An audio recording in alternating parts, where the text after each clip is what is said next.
말씀입니다.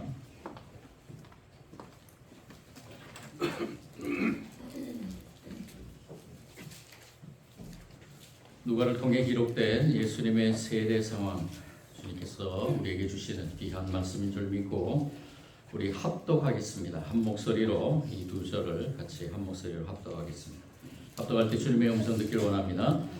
백성이 다 세례를 받을새 예수도 세례를 받으시고 기도하실 때에 하늘이 열리며 성령이 비둘기 같은 형체로 그의 귀에 강림하시더니 하늘로부터 소리가 나기를 너는 내 사랑하는 아들이라 내가 너를 기뻐하노라 하시니라. 아멘. 여러분들 혹시 예수님이 어떻게 성장했는가 궁금하지 않으십니까? 예수님께서 어렸을 때부터 또 유년기, 소년기, 청소년기, 중년기를 이렇게 걸치는 가운데 과연 예수님은 어떻게 성장을 했을까? 성경에는 기록이 없습니다. 예수님이 성장한 그 기록 몇 군데 예수님께서 그 자라난 그 모습을 좀 추측할 수 있는 부분이 몇 군데 있긴 하지만은 정확하게 예수님이 어떻게 성장했는가라는 것을 기록하는 곳이 없죠.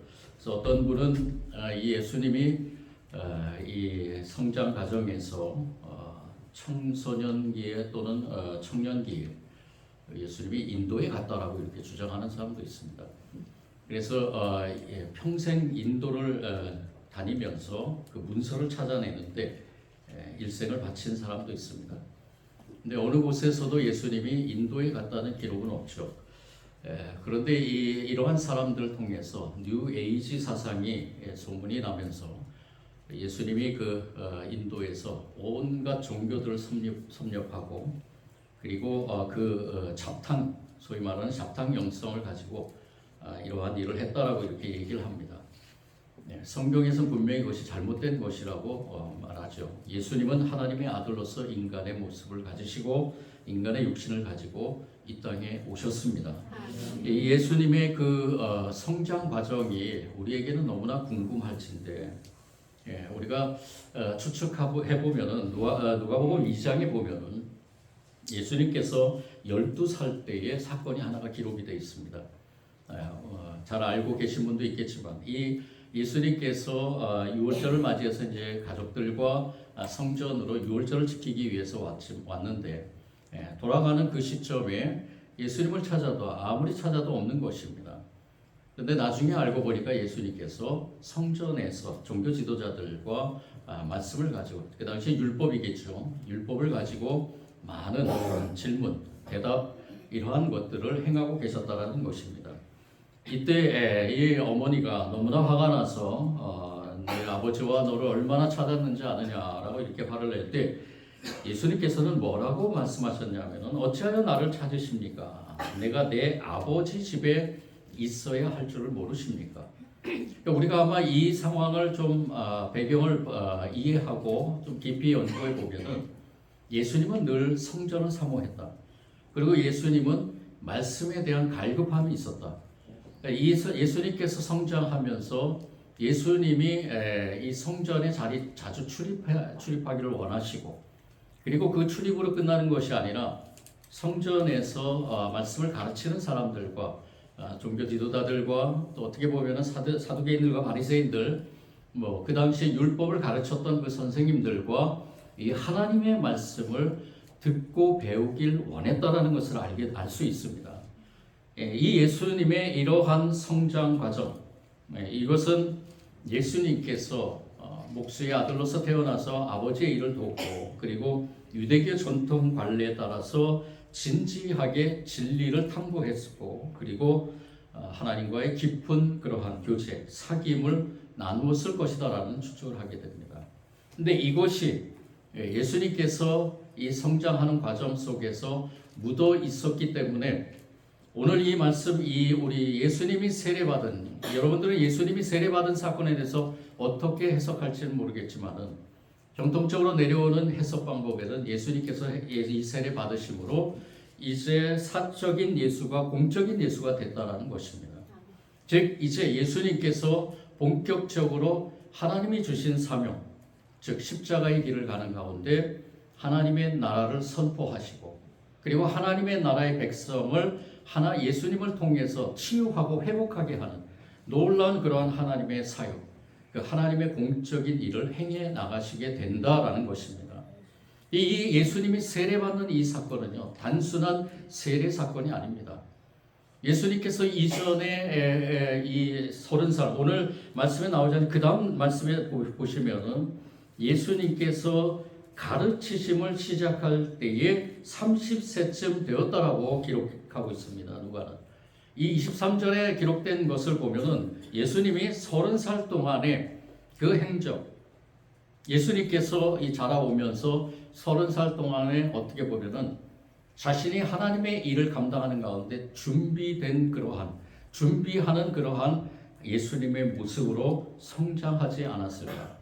그리고 세례를 받음으로 인해서 예수님은 이제 본격적으로 공적인 하나님의 그 사역을 감당하게 된다는 것입니다. 이 세례를 받은 이 예수님께서 누구에게 세례를 받으셨는가? 바로 세례 요한에게 세례를 받으셨습니다. 이 세례 요한은 참 민감한 사람입니다. 예수님께서 세례 받으러 오실 때, 오늘 말씀에는 자세히 기록되어 있지 않지만은 마태복음과 마가복음에 보면은 예수님이 세례 받으러 오실 때 이 세례 요한은 자신에게 오는 이 예수님에게 오히려 자기가 세례를 받아야 된다라고 이렇게 고백을 합니다. 영적으로 민감한 이 세례 요한은 예수님이 누군가를 알았던 것이죠. 예수님과 친인척 관계에 있었던 이 세례 요한.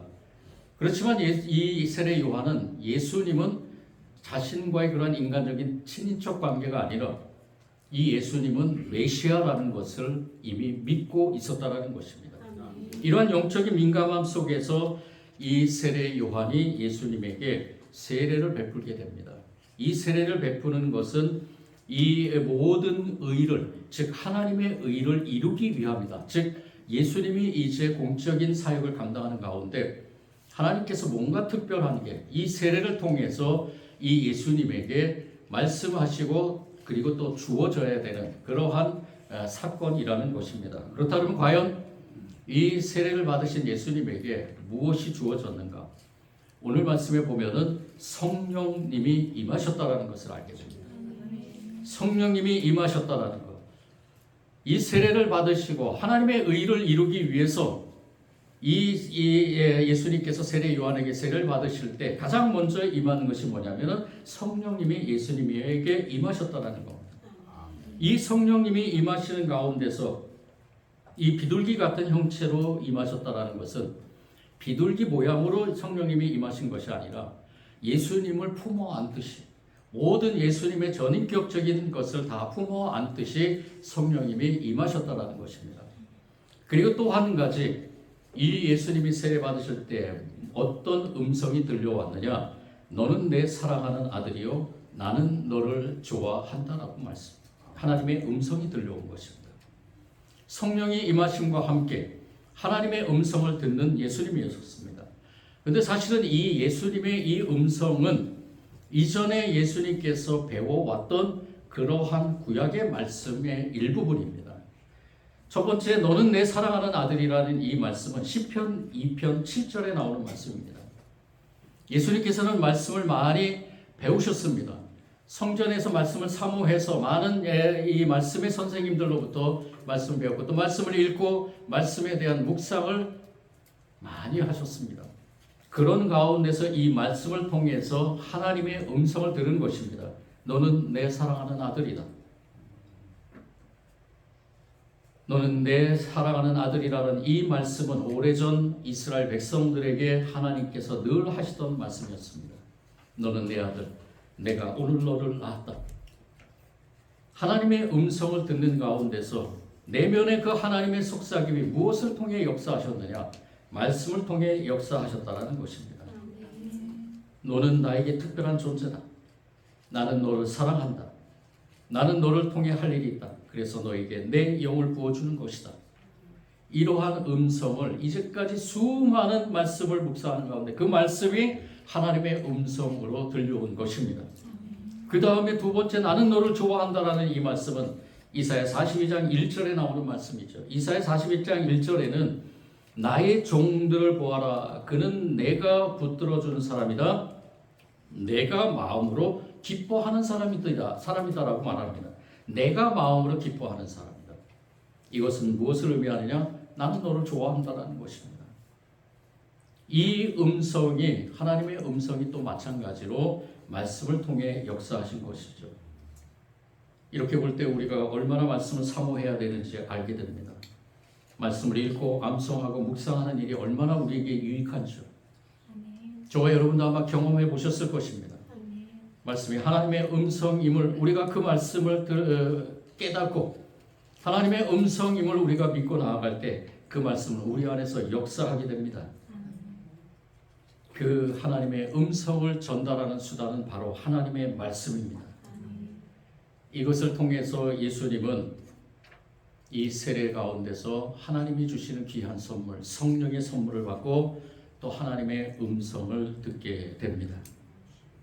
요단강에서 세례를 받으신 예수님은 이 두 가지를 얻으셨던 것이죠.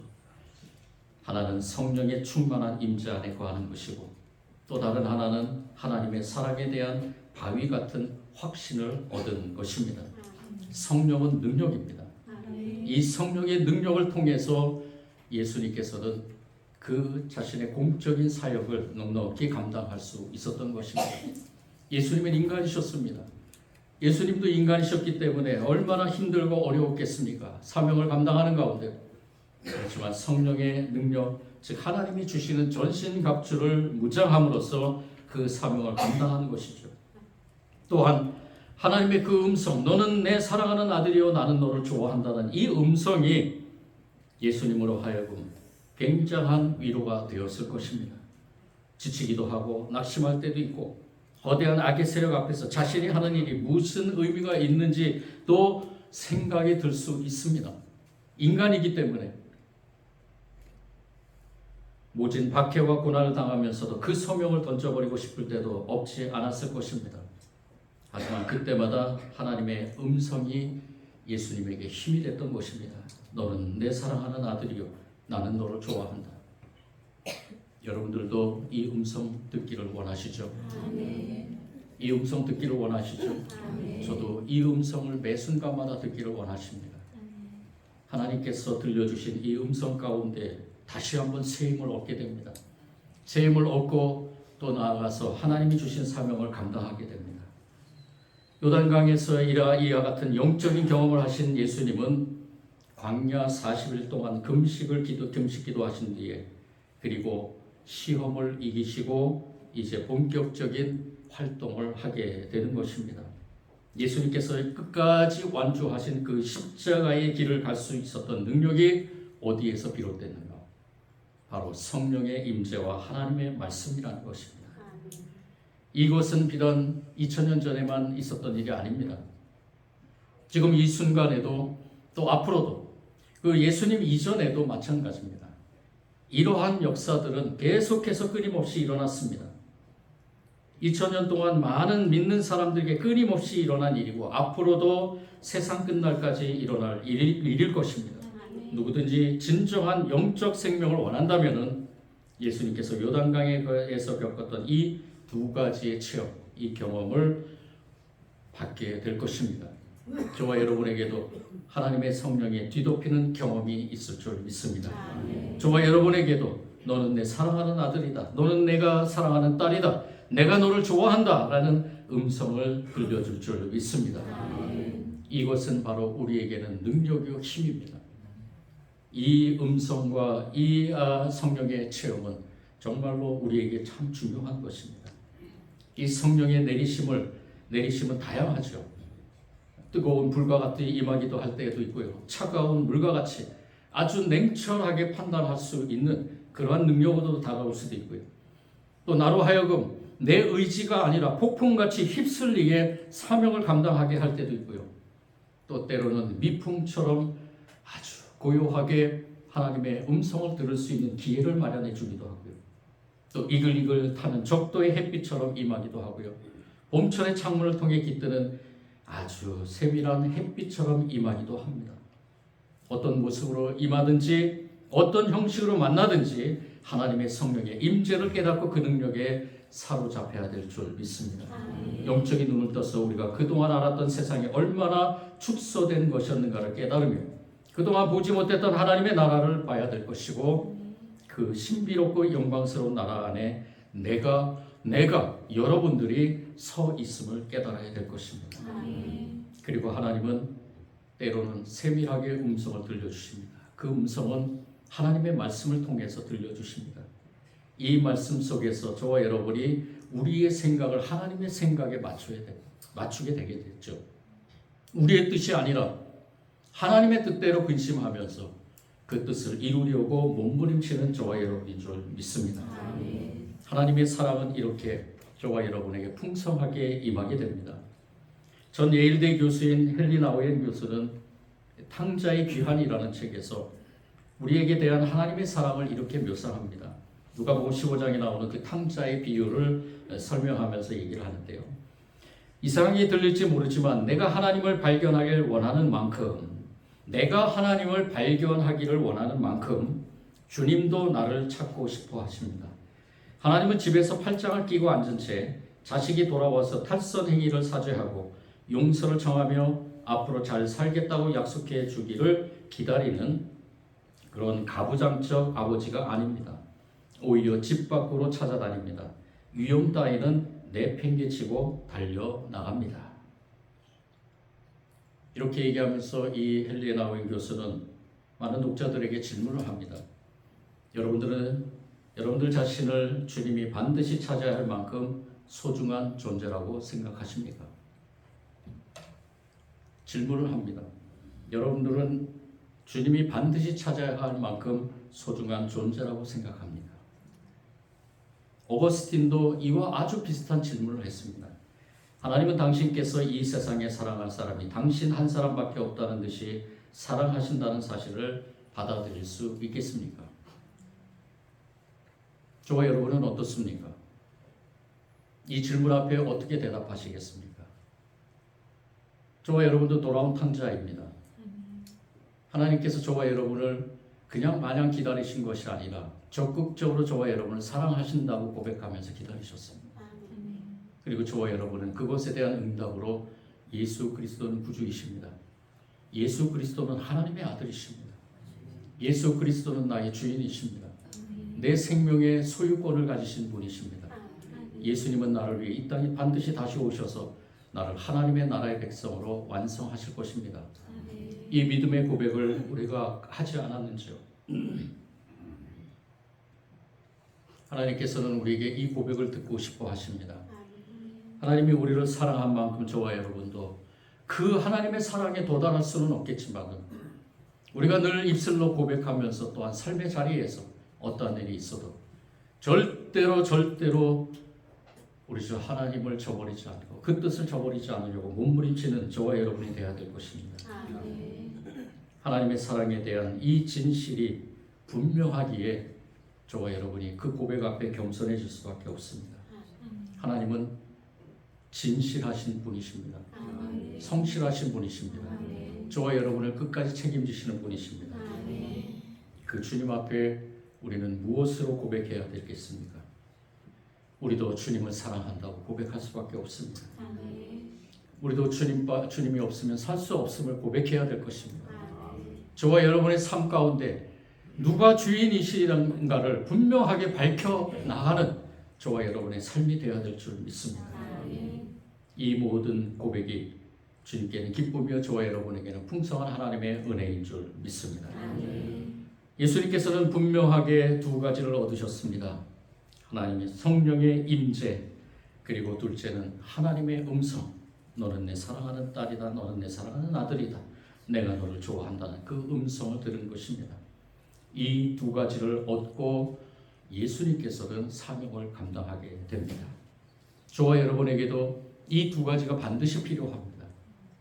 저와 여러분에게도 성령의 능력이 임재해야 됩니다. 저와 여러분에게도 늘 하나님의 음성이 필요합니다. 그러기 위해서는 우리가 어떻게 해야 될 것인가요? 그러기 위해서는 우리가 어떻게 해야 될 것인가요? 오늘 말씀을 자세히 살펴보면은 예수님께서 이 세례 받으시는 누가는 독특하게 마태와 마가와는 달리 한 가지를 첨가한 것을 보게 됩니다. 그것이 무엇이냐? 오늘 말씀 21절을 다 같이 한 번 더 읽어보겠습니다. 그 해답을 찾아보시기 바랍니다. 21절 다 같이 읽겠습니다. 시작.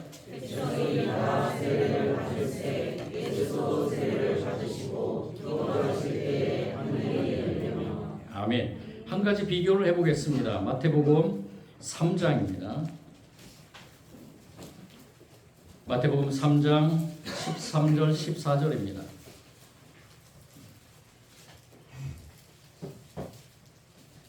16절입니다. 마태복음 3장 16절. 자, 다 같이 읽겠습니다. 시작. 예수께서 세례를 받으시고 곧 물에서 올라오실새 하늘이 열리고 하나님의 성령이 비둘기같이 내려 자기 위에 임하심을 보시더니. 아멘. 자, 여기에서 마태와 누가의 차이점은 어디에 있나요? 그렇죠. 기도라는 것이 있습니다. 마태와 마가는 똑같이 세례를 받으시고 물에서 올라오실세라고 이렇게 기록합니다.